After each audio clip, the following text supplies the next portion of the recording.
हाय, good evening students.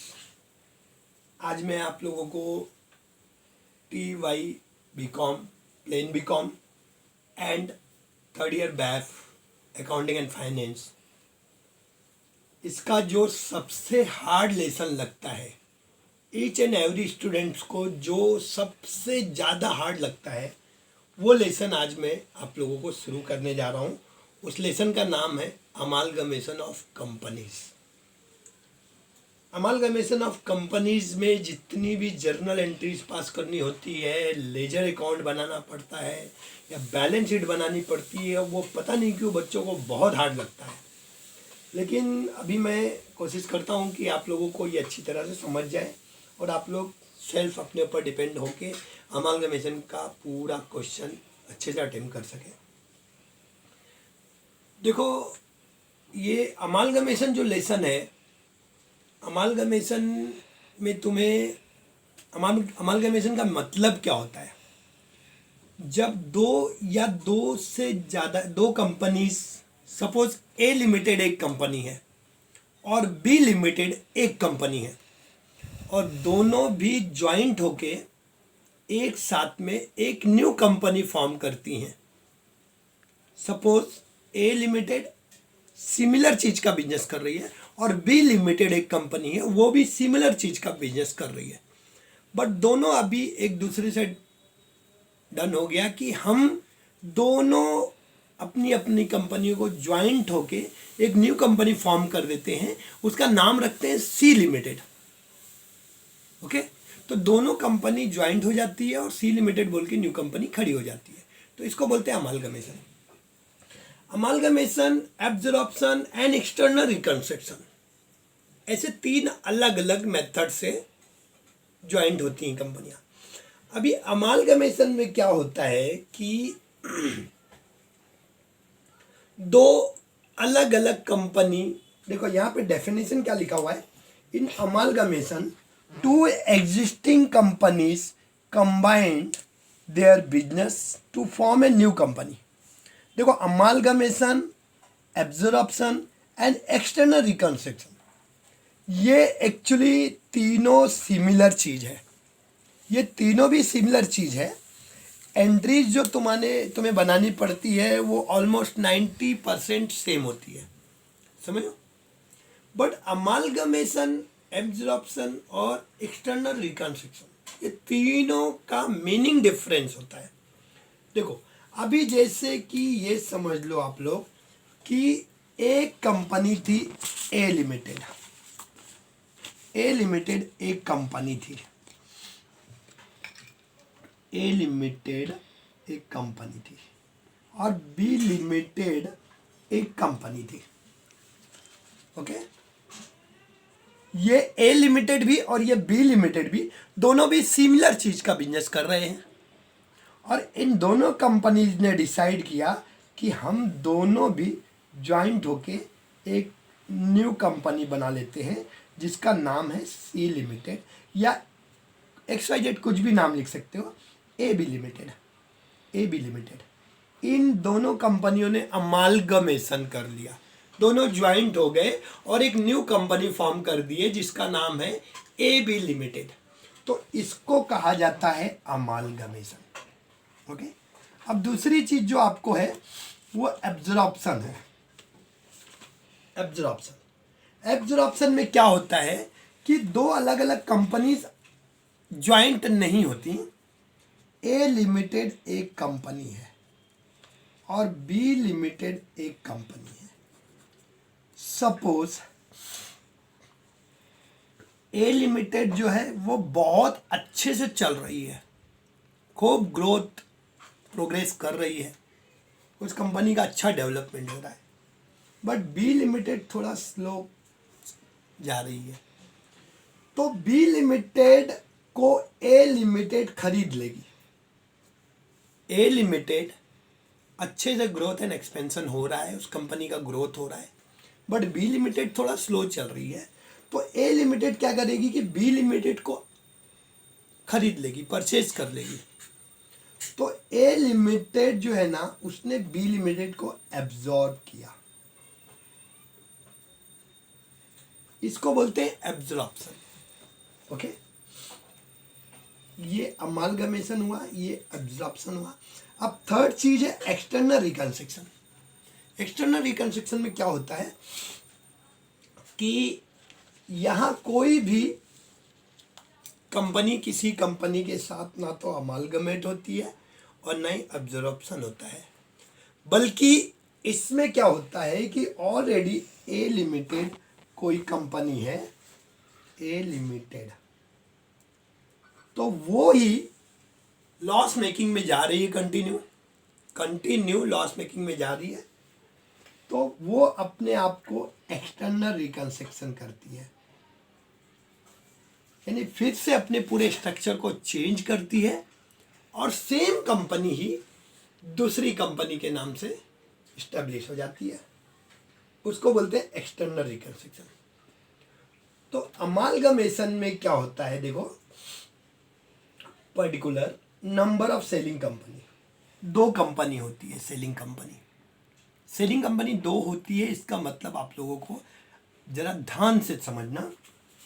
यहां मैंने amalgamation का आपको क्या मतलब बताया कि ए लिमिटेड एक कंपनी है, बी लिमिटेड एक कंपनी दूसरी है। ए लिमिटेड एक कंपनी है, बी लिमिटेड एक कंपनी है, और ये दोनों भी ऐसे सिंपल लैंग्वेज में कहा जाए तो दोनों भी ज्वाइंट होके एक न्यू कंपनी खड़ी हो गई, A B limited. But accounting treatment करने के लिए आप लोगों को ऐसा अज्यूम करना पड़ेगा कि ए लिमिटेड, देखो समझने का ट्राई करो कि ए लिमिटेड एक कंपनी है, बी लिमिटेड एक कंपनी है, इन दोनों ने आपस में ज्वाइंट होकर एक नया कंपनी खड़ा कर दिया, ए बी लिमिटेड। तो अगर जो नॉर्मल ऐसे देखा जाए तो ना कोई बाइंग हुआ ना कोई सेलिंग कंपनी हुआ, दो पुरानी कंपनी ज्वाइंट होकर बिजनेस कर रही है।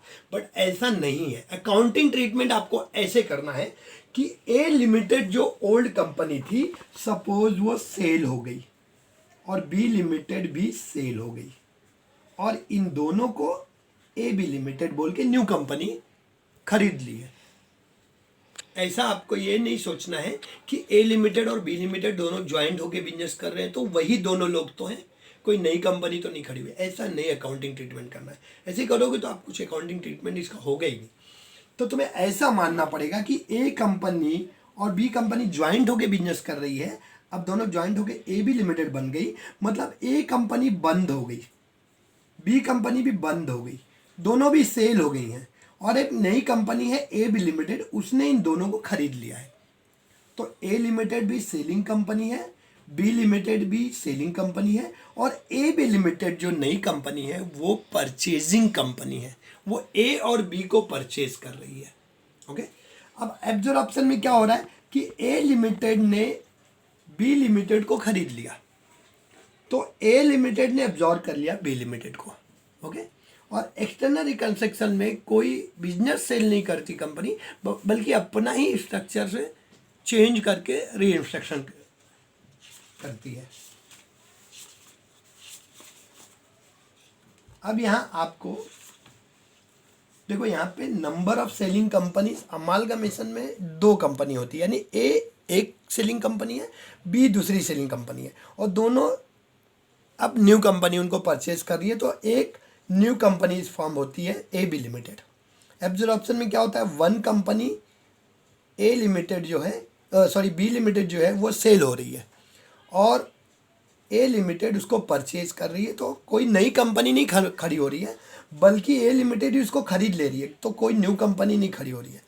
अब एक्सटर्नल रिकंस्ट्रक्शन में क्या होता है कि एक ओल्ड कंपनी जो है अपने आप का रिकंस्ट्रक्शन करती है, यानी अपना पूरा स्ट्रक्चर वापस से चेंज करती है, और एक न्यू कंपनी खड़ी होती है जिसको बोलते हैं न्यू कंपनी। तो एक न्यू कंपनी फॉर्म होती है इसमें। ओके बच्चों, अब इसमें तुम लोगों को क्या पूछा जाता है, मैक्सिमम अमालगमेशन लेसन में, अमालगमेशन में तुमको वेदर परचेजिंग कंपनी के बुक में जर्नल एंट्री पास करने को बोलते हैं या सेलिंग कंपनी, सेलिंग कंपनी को वेंडर कंपनी भी कहा जाता है।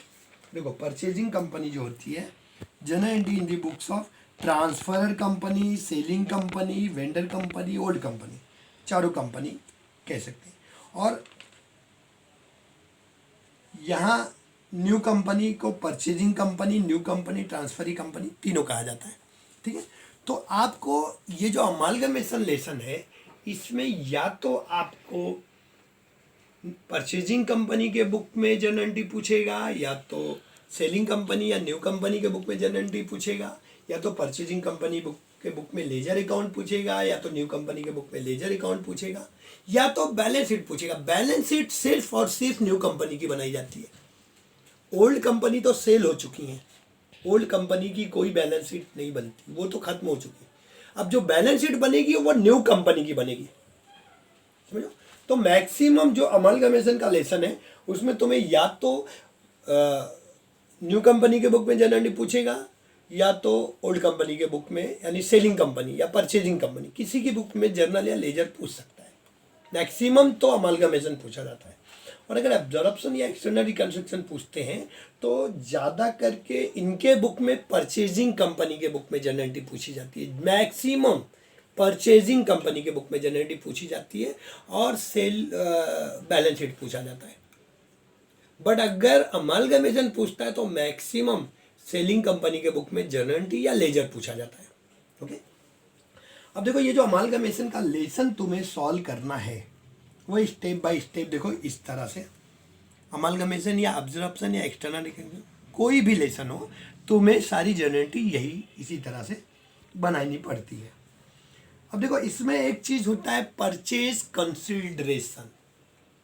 परचेज कंसीडरेशन ये सबसे बड़ा हेडेक का काम है थर्ड ईयर प्लेन बीकॉम और third year accounting and finance जो कर रहे हैं। अकाउंटिंग एंड फाइनेंस वालों को भी और प्लेन बीकॉम वालों को भी सबसे बड़ा हेडेक जो इसमें होता है परचेज कंसीडरेशन फाइंड आउट करने का होता है।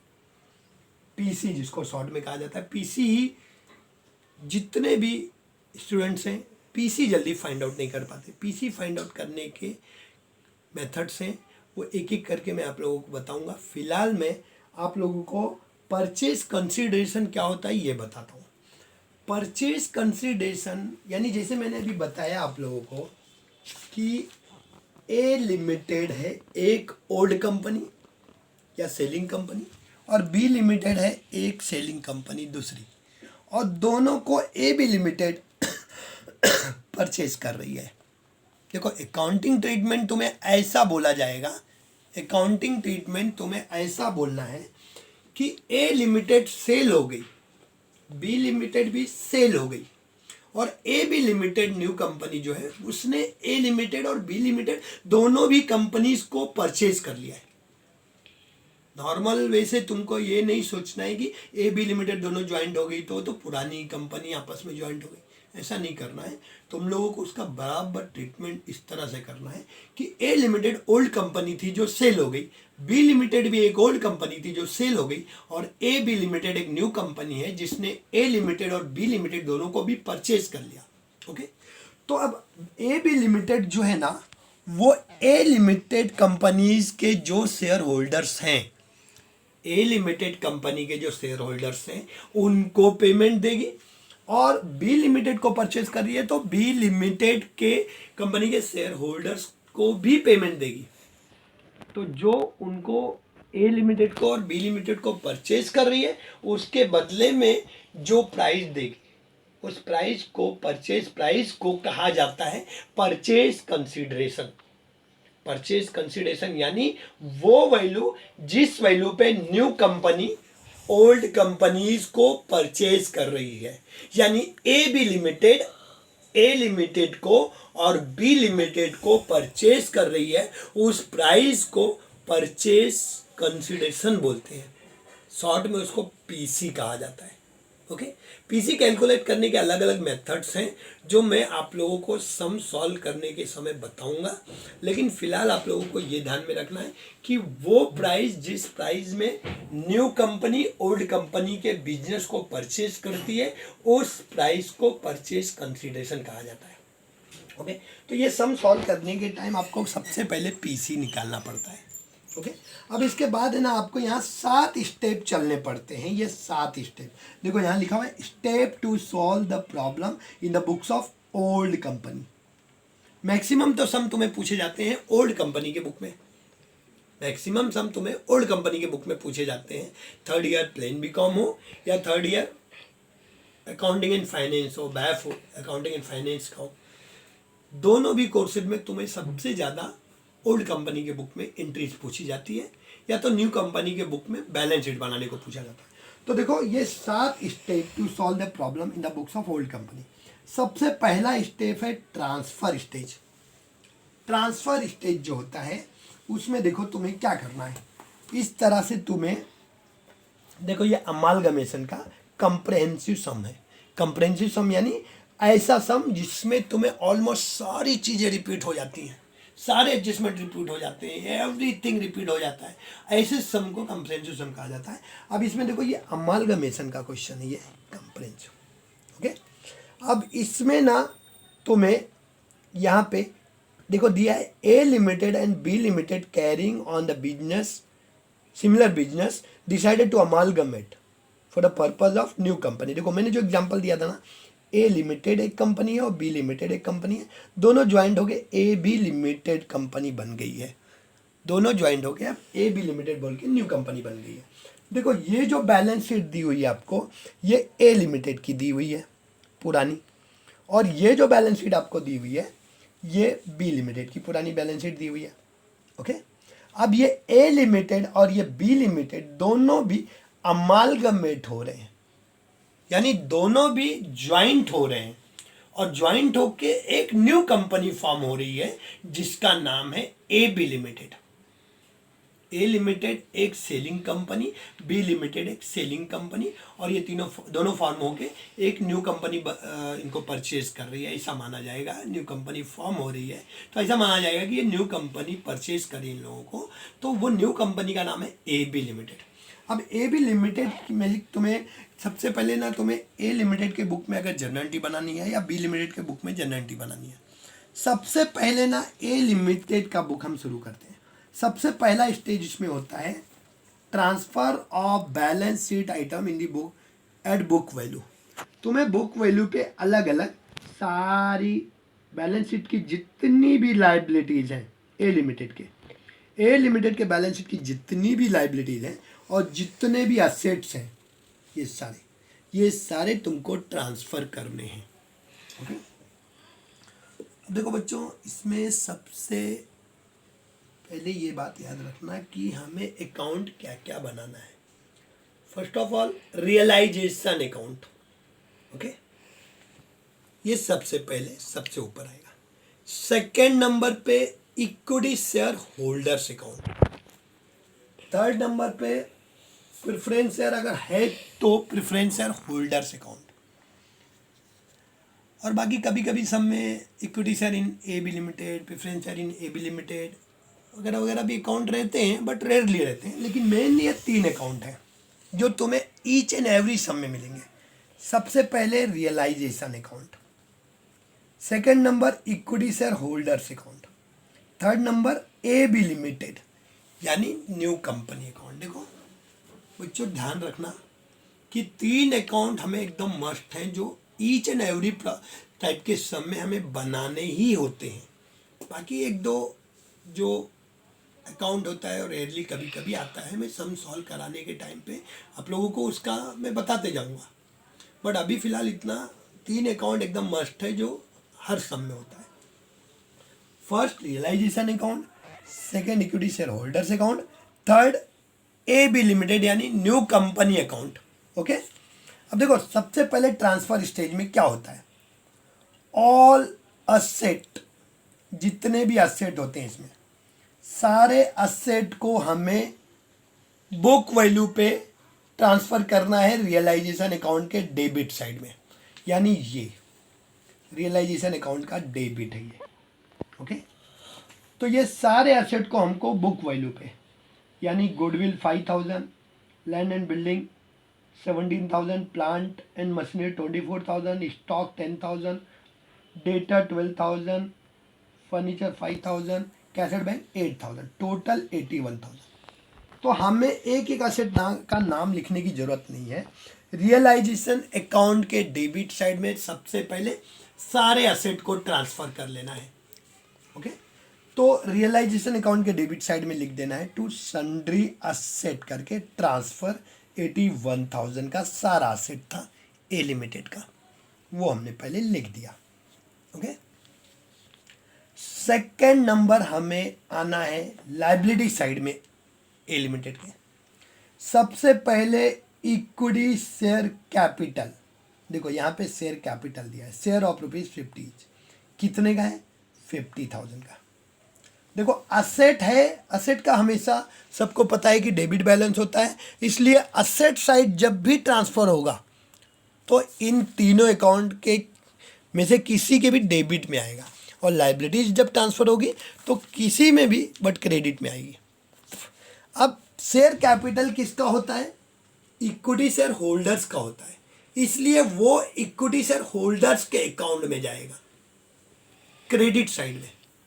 ओके, हमने इक्विटी शेयर होल्डर्स अकाउंट बनाया है, उसके क्रेडिट में लिखा जाएगा बाय इक्विटी शेयर कैपिटल 50,000।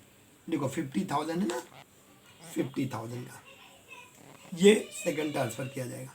उसके बाद देखो general reserve and profit and loss, ये दो चीज़ें दी हुई हैं, general reserve and profit and loss.